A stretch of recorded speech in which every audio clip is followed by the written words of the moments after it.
12 Part 2, James Luna is our next piece that we're going to look at. So this is called The Artifact Piece in 1986. He did an installation and performance of his own physical self in a display case kind of a situation, living and breathing, showing that he is alive and well and he's a real human being and that his race has not vanished. It is not extinct, which a lot of museums show artifacts and so on of various native cultures as having disappeared. Now, it's true, their numbers are quite diminished. Certain tribes have completely gone away, depending on either disease or war, fighting with the settlers, or they've become absorbed into other communities as well. So there's some truth to that, but there are a fair amount of Native American people.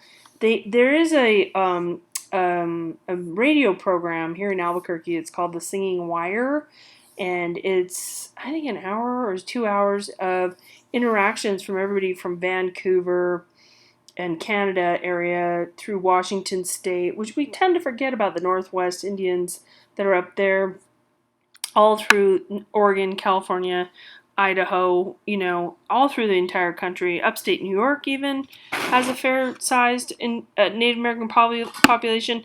Sorry, Albuquerque people say Indian more, and then in the Northwest they say First Nation. So there's some different titles, but I'm a little bit used to what is here. Pueblo is really the correct term for New Mexico. So these items here in this display case, he are his personal items. So he's trying to show that he is a modern human, as well as some of his cultural artifacts that he has. But he thinks about himself as a warrior using art and the legal system to fight for Native Americans. And this is a really smart way to put people on the spot and confront them, because he's actually right there. Can you imagine not knowing and walking up to this live person laying there in that display case? It'd be a little bit shocking. You might think you're looking at a person who's deceased. So the purpose of art and his idea is to make simple stereotypes more nuanced and accurate. And he's debunking a simplistic image of Native Americans, okay? So that's his idea, and also to show that he still just exists. All right, who is looking at whom? This is Namjoon Paik, really influential Korean artist, and he made a lot of stuff with televisions, a lot of different sort of installation pieces that were combining various elements. And here we have the Buddha watching television. So it's a little bit about consumption culture. And it's hard to give you that perspective, but the consumption of culture through television is something that's been broadcast all around the world. And a lot of countries think we know about them, or even states think that we know about them. When I lived in Massachusetts, they're like, oh, what do you think about Massachusetts? We know all about you from the television. It's like, well, what TV shows came out of Massachusetts? Cheers? I saw one, and that was actually filmed in Los Angeles. So I didn't have any sense of what Massachusetts was actually like from the television. So this is the Buddha, the East looking at the West, as opposed to the West perhaps looking at the East. So he's thinking about shifting the gaze of that relationship between East and West. Now the gaze, I know that's hard for you to maybe grasp, but the idea that things are sort of given to you to look at, it's almost like pornography in a sense, but the idea that we're just taking in these images and we're consuming them. So in this case, we're thinking about the East and how it's consuming the West. And he's turning around this cultural dominance, and it's potentially confusing. And he's playing on this idea of cultures meeting cultures. Very different piece. We're in Papua New Guinea. Now, Papua New Guinea is one of the most remote areas in the world, and there are Westerners and explorers that have gone there, but it's a very dense, mountainous, tropical place. And their gender and rituals are very, well, I would say they're not unlike the Maori in some ways. But anyway, the gender issues here, that every culture is defining a different behavior for men and women. And artworks gives us some of these restrictions from these different cultures. All right. So this piece is a painting from a cult house. And we're looking at art and ritual perpetuating gender roles in this case. So men dominate women among the Sepik people of Papua New Guinea, and these arts and rituals reinforce and dramatize this relationship. And rituals would be taking place inside the house that this painting is from. And then some of their rituals are quite brutal, but men saw their rituals as creating men from infants, usurping women's procreative power. So their belief system is that a person's being is not at birth, right? It is after, during ritual rites of passage, okay?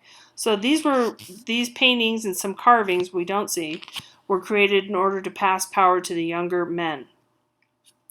Gender reflected in art and architecture. Now, this is called Abduction of the Daughters of Lepicus. It's also known as the Rape of the Daughters of Lepicus, but it's also, she does note that, she talk about it right here. Let me see.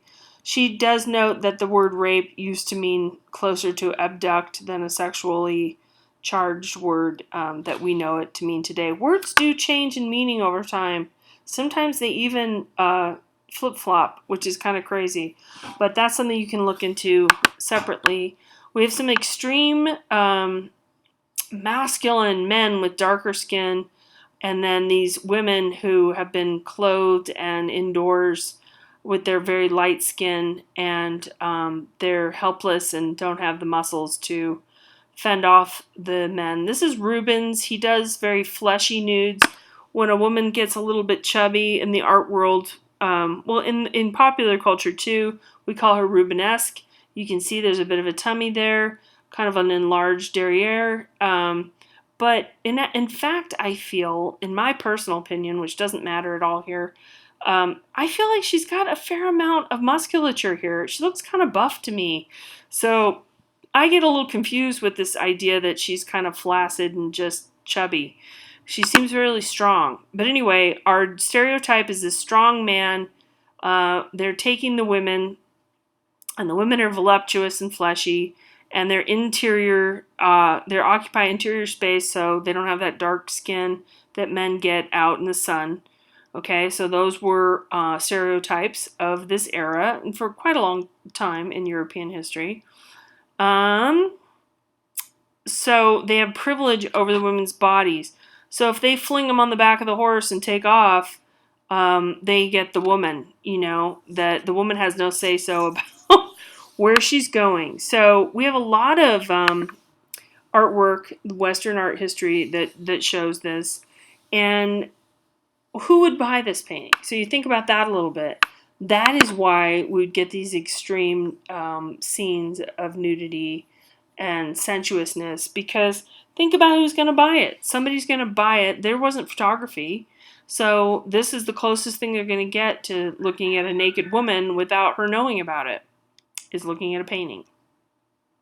So women learned to be helpless, and they relied on these social structures to protect their virtue, and they're emotional, and they are unclothed and displayed. So that's part of what's happening in painting. We see this throughout. Didn't show you, the book shows you some, but you don't have a sense of the whole bigger picture. All right, last one on this video, Oath of the Horatii.